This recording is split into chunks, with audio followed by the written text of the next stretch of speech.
When it was announced that Texas and Oklahoma were leaving the Big 12 for the SEC, a lot of people out there said Oklahoma and Texas better watch out. That big bad SEC, they won't be able to compete. Well, I'm here to tell you, when it comes to the Oklahoma Sooners, the SEC better look out for them. Let's talk about it.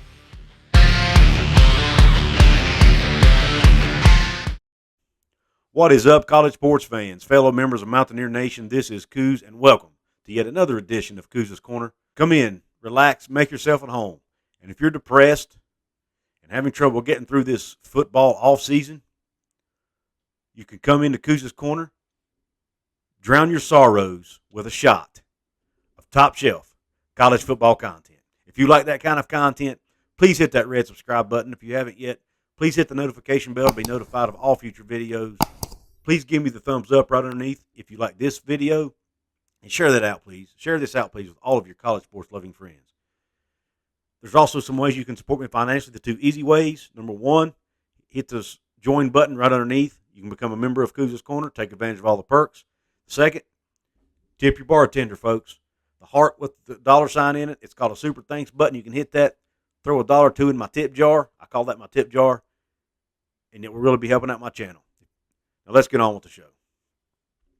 Yes, I said it. The SEC needs to be looking out for the Oklahoma Sooners when they enter the conference in what is expected to be the year 2025. I think the Sooners will be ready to compete in that conference from day one. And I'm going to give you 3 reasons why. Now, if you think I'm crazy, you let me know in the comment section. There's no way Oklahoma competes in the SEC in year one. Or let me know if you agree with me. But let me give you these 3 reasons. Number one, the history and pedigree of Oklahoma football. They share a similar culture. They have a passionate fan base. They have a very successful history as a program. They're 4th all-time in wins in college football history. They're 5th all-time in win percentage in college football history. They have 7 national championships on their resume. They are tied with Alabama with the most 10-win seasons in history with 41. And they have 18 of those 10-win seasons since the year 2000 alone. Think about that, folks. They have 10-plus wins in 18 of the last 21 seasons. That is remarkable. That is just great, great progress and success as a program. And that's with 2 different head coaches. They're now on coach number 3. And last but not least, they lead the nation in most 11-plus win seasons with 27. They have 27 seasons in their program's history where they've won at least 11 games. That is remarkable. So Oklahoma can stack up with anybody in the nation when it comes to their history, their winning culture, and their pedigree. Second reason Oklahoma will be able to compete in the SEC, they've got the players to do it. I mean, let's look at this. We all know it takes talent to compete in the SEC. We all know the Alabamas, the Georgias, now the Texas A&Ms are stepping up their recruiting. You look at this 2022 class that Oklahoma has signed. This is the class that will likely be carrying Oklahoma into the SEC as seniors. At least most of them, the ones who haven't went on to the draft already or transferred out. We know that's – look, for the sake of this video, I'm assuming all these players are still there. We know that's going to change. But either way, the argument's the same. Oklahoma has talent. This 2022 class, they have 15 4-star recruits, 11 top 300 recruits, and 5 recruits that are top 10 or at least right outside the top 10 in their respective positions. And overall, they have the 10th best recruiting class in the country according to 24/7 Sports. So why can't they be at the top of the conference? Why can't they be in the conversation? Now, when you look at these players I mentioned, I told you they had 5 that were top 10 or near top 10 at their position groups. I'm going to tell you who those players are right now. You've got quarterback Nick Evers, who's expected to be their backup this year to Dylan Gabriel. Was 9th best quarterback in the country for 2022. You've got running back Javonte Brown, who's listed as the 10th best running back in the class.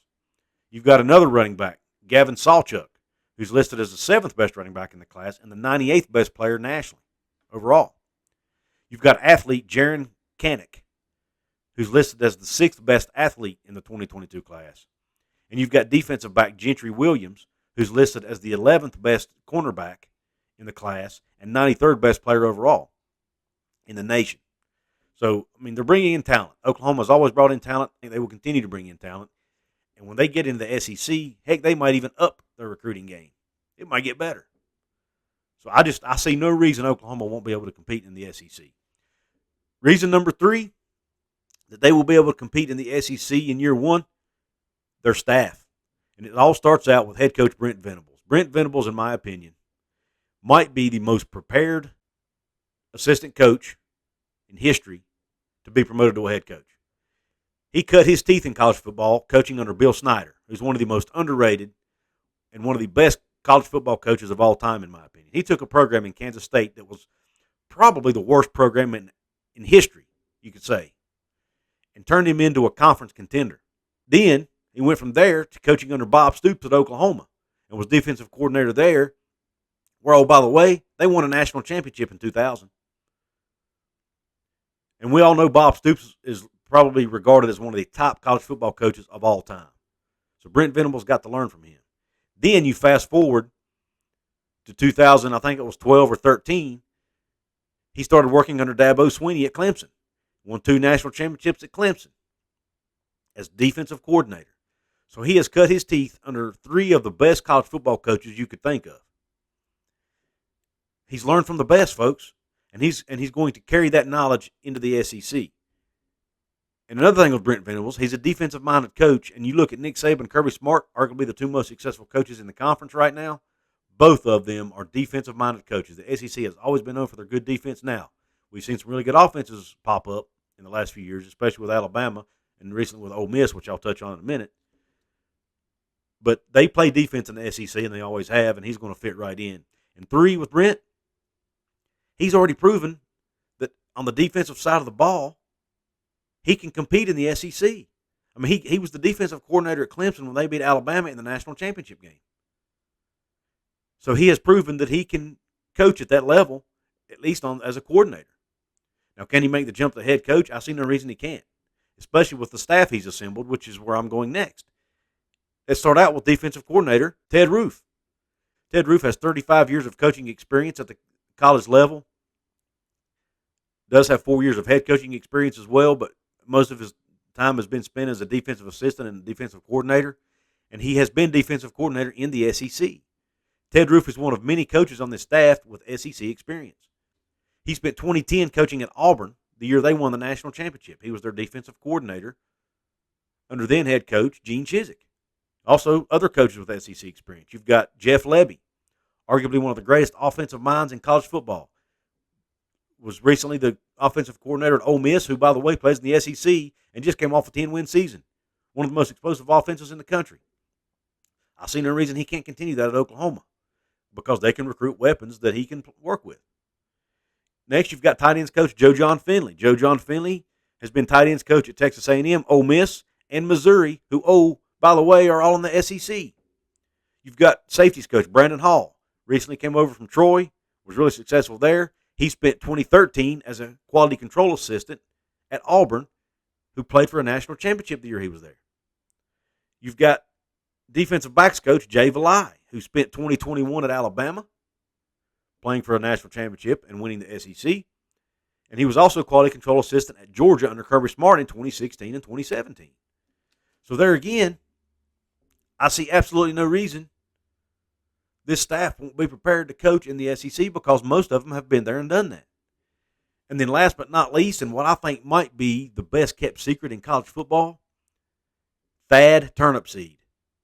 Thad Turnipseed is going to be the executive, or is the executive director of football administration for Brent Venables in Oklahoma. His position is I kind of compare it to a chief of staff. They work behind the scenes to help the program out, to do things that the head coach just doesn't have time to do, like fundraising, helping rebuild stadiums, helping, make improvements to stadiums, improving facilities, getting money, this and that. All the stuff that's extremely important to football programs.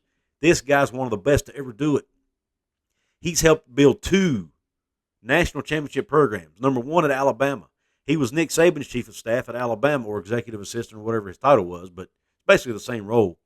He helped Nick Saban build Alabama into a dynasty, folks. Then he leaves Alabama, goes to Clemson, and helps Dabo Swinney win 2 national championships at Clemson in the same role. And now Brent Venables has brought him with him to Oklahoma to do the same thing, and I see no reason he won't succeed there. Folks, listen, let me know in the comments section, do you agree with me? Do you think Oklahoma will be ready to step into the SEC year one and day one and compete for that conference title? Or do you disagree? Do you think it's going to take them some time to be able to compete in that conference? I want to know in the comments. Also, if you want to, another way you can support me financially, merch, folks. I've got my own merch now. I'll put a link in my description box to my merch store over at Spread Shop. You can go check out. I've got T-shirts, hoodies, coffee mugs, travel mugs, water bottles, fanny packs, ball caps, beanies. You name it, I've got it, folks. Help me spread the Couz's Corner brand and logo wherever you go. I've got sizes all the way up to 6X in some of the shirts. You can get some of the shirts just plain with my logo on the front, and some you can get my slogan on the back. Home of top shelf college football content. So go check out my merch store at Spread Shop. Don't forget about all the links in the description box where you can do your online shopping at Fanatics or Amazon, or do your online betting with BetUS. All those links get you into those sites and will help my channel. And last but not least, if you can't do any of those things, or just can't afford to, you can support me for free by subscribing, liking, and sharing, folks. All of those things help me out. Oh, yeah, and commenting. Don't forget about the commenting. That helps me too. I really appreciate you tuning into this video. I thank you for your support. And until next time, Q Country Roads.